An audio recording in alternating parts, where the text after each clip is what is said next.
بن کے توحید کے گلشن کی کلی بولوں گا، بس یہی سوچ کے قسمت ہے بھلی بولوں گا، جان سے مار دو مجھ کو ہے یہی حل ورنہ تم زباں کاٹ بھی دو پھر بھی علی بولوں گا۔ حاضرین دیکھیے آپ نے ابھی شمس تبریز صاحب سے سنا، انشاءاللہ یہ بلا مبالغہ ہے، اہل اسٹیج اس سے بخوبی واقف ہیں۔ آپ نے جس رنگ اور آہن کے ساتھ سنا ہے الحمدللہ انہوں نے پوری محبت پر احترام اور عقیدت کے ساتھ پڑھا ہے۔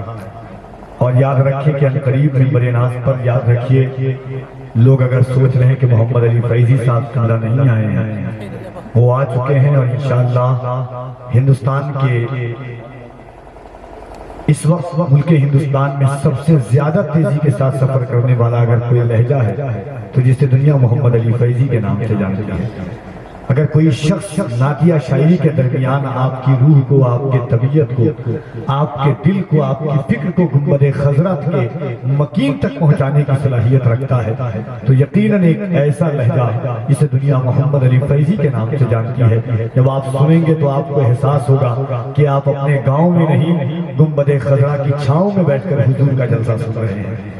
بڑی پاکیزہ آواز، نہایت نفیس آواز، ایک عظیم الشان لہجہ جسے دنیا محمد علی فیضی کے نام سے جانتی ہے۔ انشاءاللہ وہ حضرت علامہ شہاب الدین صاحب قبلہ ثقافی ملک ہندوستان کے مایہ ناز خطبہ میں عہد حاضر اور عصر حاضر کی دکھتی ہوئی نبض پر انگلی رکھ کر کے گفتگو کرنے والی ذات گرامی، بہت مشہور اور بڑے مقبول خطیب کا نام علامہ شہاب الدین ثقافی ہے۔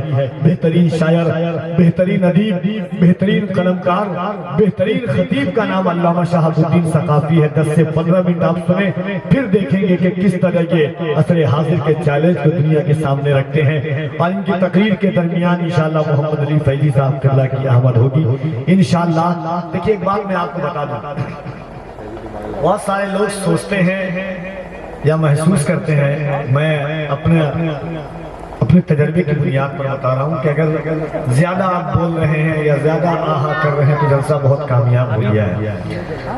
کبھی کبھی آپ دیکھیں گے کہ کسی کانفرنسوں میں، کسی محفل میں ہم جاتے ہیں، نعت کے اشعار صرف ٹچ کر کے نکلتے ہیں تو دل کی آواز جو ہوتی ہے کبھی کبھی تنہائی میں ہم لوگوں کو سننے میں اچھا لگتا ہے۔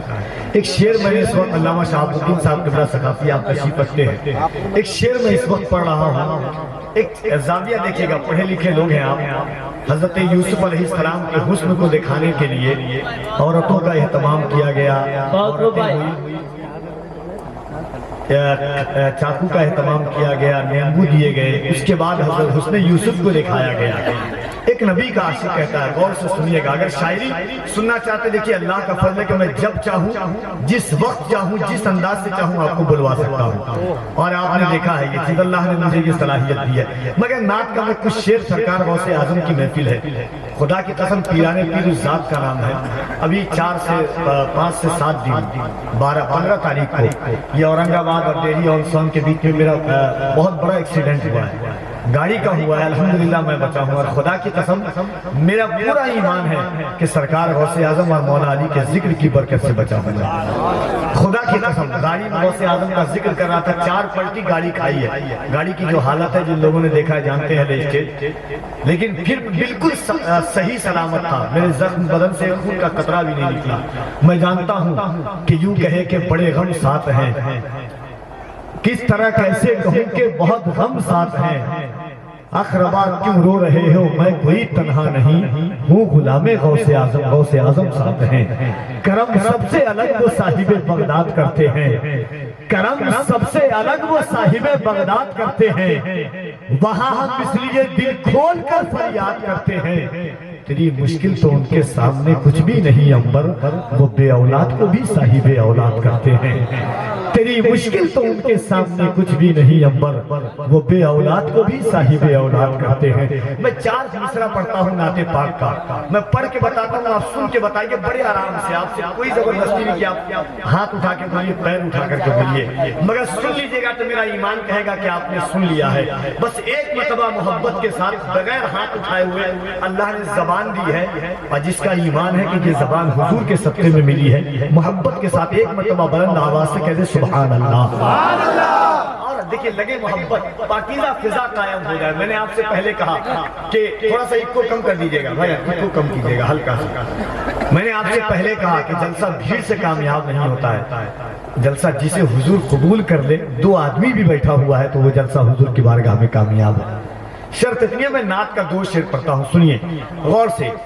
کہ دن ڈھلا شام ہوئی اب مجھے گھر جانے دو. دن ڈھلا شام ہوئی اب مجھے گھر جانے دو. مجھ کو ملنا ہے نبی سے, مجھے مر جانے دو. دن ڈھلا شام ہوئی اب مجھے گھر جانے دو. اب دیکھیں, دن ڈھلا شام ہوئی اب مجھے گھر جانے دو. مجھ کو ملنا ہے نبی سے, مجھے مر جانے دو. اور صرف زلیخا نہیں دنیا کی کٹے گی انگلی, زلف واللیل کو چہرے پہ بکھر جانے دو. صرف زلیخا نہیں دنیا کی کٹے گی انگلی, صرف زلیخا نہیں دنیا کی کٹے گی انگلی, زلف واللیل کو چہرے پہ بکھر جانے دو. میرے ندیم بھائی بہت دیر سے شروع سے کہہ رہے ہیں کہ وہ آپ پڑھ لیجئے. میں جانتا ہوں کہ جیسی سماعتیں ہوتی اس انداز سے, مگر دیکھیے جان لیجئے گا آج 1500 سال ہو گئے حضور کو بظاہر دنیا سے گزرے ہوئے, مگر آپ جانتے ہیں کہ میرے گھر میں 3 سال کا بچہ ہو, 4 سال کا بچہ ہو, اس سے بھی پوچھئے تو لا الہ الا اللہ کے بعد وہ محمد رسول اللہ کہتا ہے. آپ کبھی سوچے ہیں کہ دنیا میں محبت کرنے کے لیے, کسی سے محبت کرنے کے لیے اس کی ویڈیو کا ہونا ضروری ہے, اس کی تصویر کا ہونا ضروری ہے, اس کی وائس کلپ کا ہونا ضروری ہے, آڈیو کا ہونا ضروری ہے, یا تو کوئی کسی کی آواز سے محبت کرتا ہے, تصویر سے محبت کرتا ہے, ویڈیو سے محبت کرتا ہے. مگر خدا کی قسم روئے زمین پر ایک ایسی ذات گزری ہے کہ نہ جن کی کوئی ویڈیو ہے, نہ کوئی تصویر ہے, نہ کوئی وائس کلپ ہے. 1500 سال ہو گیا. جس طرح پہلے صحابہ محبت کرتے تھے, آج میرے گھر میں پیدا ہونے والا بچہ بھی حضور سے محبت کرتا ہے, بغیر کسی آواز کو سنے ہوئے, بغیر کسی تصویر کو دیکھے ہوئے, اور وہ ذات میرے آقا کی ہے. اب جانتے ہیں کیوں؟ اب ایک جائزہ لیجئے گا, غور سے سنیے گا اس چیز کو, ہاتھ جوڑ کر کے 2 منٹ سے لوں گا میں آپ کا. آپ سوچیں کہ ایسا کون سا کارنامہ تھا کہ کفر کے ماحول میں ظلم و بربریت کا دور تھا, چاروں طرف نفسا نفسی کا عالم تھا, جاہل تھے, چھوٹی چھوٹی بات پر صدیوں لڑائی کرتے تھے. ایک ایسی قوم کے درمیان حضور جلوگر ہو گئے تھے. ایک آپ نے کبھی سوچا کہ حضور نے کیا کیا ہے؟ آپ کو معلوم ہے 63 سال کی زندگی میں 40 سال میں نبوت کا اعلان کیا, 13 سال مکے میں رہے, دین کی تبلیغ حضور نے کی. 13 سال میں صرف 80 سے 90 لوگ ایمان لائے. کتنا؟ صرف 80 سے 90 لوگ 13 سال میں. حضور کی عمر یہاں پر 53 ہو گئی. حضور سوچے کہ مکے سے باہر نکل کر کے طائف میں ایمان کی دعوت دیتے ہیں. وہاں نکلے, لوگوں نے پتھر برسایا, حضور کے قدم سے اتنے خون نکلے کہ آقا علیہ السلام کی جوتی جم گئی, خون کی وجہ سے باہر نہیں آ رہی. پھر حضور راتوں رات ہجرت کر کے مدینہ آئے. آپ سوچیں کہ ایک ذات ہے اللہ نے جس کے لیے ساری کائنات کو بنایا ہے, بغیر باپ کے ہے, بغیر ماں کے ہیں, یتیم ہے, دنیا میں آئے, 40 سال کے بعد نبوت کا اعلان کیا. 13 سال میں 80 لوگ ایمان لائے. پھر حضور کو اپنا گھر, آج 4 دن 5 دن 2 سال کے لیے دبئی جاتے ہیں, آپ پریشان ہو جاتے ہیں. سوچے حضور کو اپنے گھر سے نکالا جا رہا ہے راتوں رات ہجرت کر کے. حضرت ابو بکر فرماتے ہیں کہ حضور کے پیر میں جتنے پتھر چبھے ہوئے تھے, میں جب غار سور میں پہنچا تو پتھر کو جب نکالا تو پتھر کی تعداد 100 سے زیادہ تھی جو حضور کے قدم میں گڑے ہوئے تھے. سوچے کیسی ذات تھی, کتنی عظیم ذات تھی سرکار کی. پھر ہجرت کر کے مدینہ آئے, مدینے میں بھی چین سے رہی رہنے دیا. 2 ہجری میں جنگ بدر ہوئی, صرف 313 لوگ ایمان لائے. 327 تھے, کچھ لوگ مکے میں رک گئے تھے مدینے میں. 313 لوگ ایمان لائے. 6 ہجری میں صلح حدیبیہ ہوئی, 6 سے 800 لوگ ایمان لائے. فتح مکہ میں 10,000 صحابہ تھے, مگر 10 ہجری میں حضور کی نگاہوں کے سامنے صرف مدینہ میں جتنے لوگ تھے 2,40,000 کا مجمع سرکار کی نگاہوں کے سامنے. کیسا انقلاب برپا کیا. اس رسول کا قصیدہ ہم نہ پڑھے تو کون پڑھے گا؟ حضرت عبداللہ ابن ابی نے کہا, یا رسول اللہ آپ یتیم کیوں ہیں؟ آپ کے آنے سے پہلے اللہ نے دنیا سے باپ کا سایہ کیوں اٹھا لیا؟ سرکار فرماتے ہیں عبداللہ کہ قیامت تک جو میری امت آئے گی, اگر اس کا باپ نہیں ہوگا تو وہ کہے گا میرے نبی تو باپ کے ساتھ زندگی گزار کر کے گئے. اللہ نے مجھے اس لیے پیدا کیا یتیم, تاکہ میں یتیموں کے درد کو سمجھوں. تو میں 2-3 شعر پڑھتا ہوں اس نبی کی بارگاہ میں. میری تمنا ہے, سنیے گا, ایک عاشق کے دل کی فریاد ہے. آپ سوچئے گا, کبھی تنہائی میں سنیے گا. اور ایک گزارش ہے کہ میرے آقا نے دنیا میں کیا کیا ہے. لوگ سوچتے ہیں ماڈل کلچر ہے دنیا, ہندو مسلم سکھ عیسائی, ہر قوم مسلمان کو ٹارگٹ کر رہی ہے. مگر آپ جانیے کہ یہ وہ سورج ہے جو بجھنے کا نام نہیں لیتی. ہر دن کوئی یہ ایمان لاتا ہے، کوئی وہ ایمان لاتا ہے۔ ہندوستان کی زمین پر کمیونسٹ پارٹی کی بنیاد رکھنے والا ڈاکٹر ایم این رائے کہ جب وہ وائٹ ہاؤس میں گفتگو کرتا ہے، وائٹ ہاؤس میں میٹنگ ہوتی ہے، ہندوستان سے صرف ایک شخص کو چنا جاتا ہے جس کا نام ڈاکٹر ایم این رائے ہوتا ہے کہ تم دنیا کے سامنے، ہم دنیا کو بدلنے کے لیے نکلے ہیں۔ ڈاکٹر ایم این رائے کہتا ہے دنیا کو کبھی بدل نہیں سکتے، صرف دنیا اس وقت بدلے گی جب محمد کی زندگی کو لوگ شامل کر لیں گے۔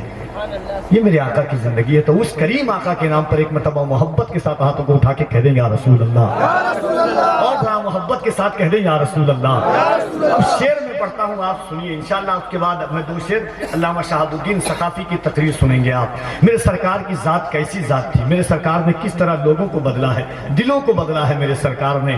تلوار جن کے ہاتھ میں تھی، آقا کریم نے ان کو راہ ہدایت پر گامزن کر دیا ہے۔ ایک صحابی تھے، مہینے میں 30 دن ہوتے ہیں، 30 دن میں سب سے زیادہ اگر قتل کرنے کا انعام کسی شخص کو ملتا تھا تو ان کا نام تھا حضرت عاصم بن سلمہ، قبیلہ بنو سلیم کے فرد تھے۔ ہر دن رات میں جاتے ہیں، رات میں جانے کے بعد صبح میں آواز ہوتی چوک چوراہے پر کہ آج کس نے سب سے زیادہ قتل کیا، کس نے سب سے زیادہ لوگوں کے گھر کو لوٹا، تو ایک شخص کا نام آتا تھا، وہی قبیلہ بنو سلیم کا تھا۔ ہر دن رات کو نکلتا، واپس آتا تو تلوار میں خون لگا ہوا، بیوی پریشان، بیوی بھی کافر تھی۔ غور سے سنیے گا اس چیز کو، 1 منٹ کی بات ہے، اور یہاں لے کر کے اپنے بچوں کو بتائیے گا کہ میرے کریم رسول ہیں کیسے۔ ہر دن قتل کرتے تھے وہ، کسی کو لوٹتے تھے۔ ایک دن شام میں نکلتے تو صبح میں آتے تھے، ایک دن رات میں آئے، جلدی سے کپڑا لیا، شاہد بھائی مرہم لیا، کچھ دوا لیا، پانی لیا اور کپڑا لے کر کے واپس نکلے۔ بیوی سوچی کہ جو انسان شام میں نکلتا تھا، صبح میں آتا تھا، تلوار میں خون لگا ہوا، آج وہ کپڑا، مرہم، پانی لے کر، کچھ کھانا لے کر کے کہاں جا رہا ہے؟ بیوی سوچی کسی غیر عورت کے پاس جا رہا ہے، کسی دوسری عورت کے پاس پیچھا کرتے کرتے گئی۔ تھوڑی دیر کے بعد وہ آ گئی، وہی پھر لوٹ کر کے آئے وہ شخص اعرابی۔ آنے کے بعد دیکھا کہ بیوی بہت رو رہی ہے، پکڑا، کہا کہ کیوں رو رہی ہو؟ کہا آج ہر دن شام میں نکلتے صبح میں آتے تھے، جب آپ رات میں آئے 12 کے بعد تو مجھے احساس ہوا کسی دوسری عورت کے پاس جا رہے، جو انسان تلوار لے کر کے جاتا تھا وہ کپڑا اور دوا لے کر کے جا رہا ہے، تو مجھے حیرانی ہوئی، میں آپ کا پیچھا کیا اور دیکھی جب آپ ایک کام کر رہے تو میرے آنکھ میں آنسو آ گیا۔ سنے وہ کیسا کام تھا؟ کہا کہ دیکھا کہ جو انسان کا قتل کرتا تھا، میں آپ کے پیچھے گئی تو کیا دیکھی کہ ایک کتا کا بچہ ہے جس کے پیر میں زخم ہے، اس کتے کے بچے کے زخم کو آپ صاف کرتے ہیں، اس پر کپڑا لگاتے ہیں، دوا لگاتے ہیں، اسے پانی پلاتے ہیں، اس کے منہ میں کچھ کھانے کا ڈالتے ہیں۔ آپ یہ بتائیے کہ جو انسان کا قتل کرتا تھا تو ہچکچاہٹ محسوس نہیں ہوتی تھی، آج کتے کا زخم دیکھ کر کے اس کے دل میں محبت کیسے پیدا ہو گئی؟ وہ عاصم رونے لگے، کہا میری بیوی میں نے تجھے نہیں بتایا، میں 4 دن پہلے محمد ابن عبداللہ پر ایمان لا چکا ہوں۔ میں انسان کا قتل کرتا تھا تو مجھے احساس نہیں ہوتا تھا، آج میں نے کتے کا زخم دیا تو میرا دل رو دیا۔ یہ حضور کے ایمان کی دولت ہے۔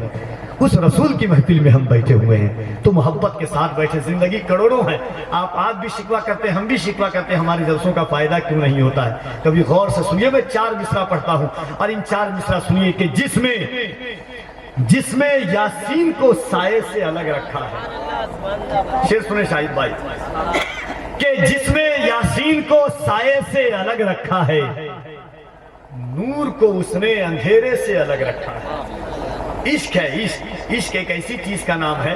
غالب نے کہا تھا کہ عشق میں دوریاں ضروری ہے۔ میں بڑی لمبی تمہید مانتا ہوں مگر شارٹ کٹ میں آپ کو سنا رہا ہوں یہ 4 مصرع۔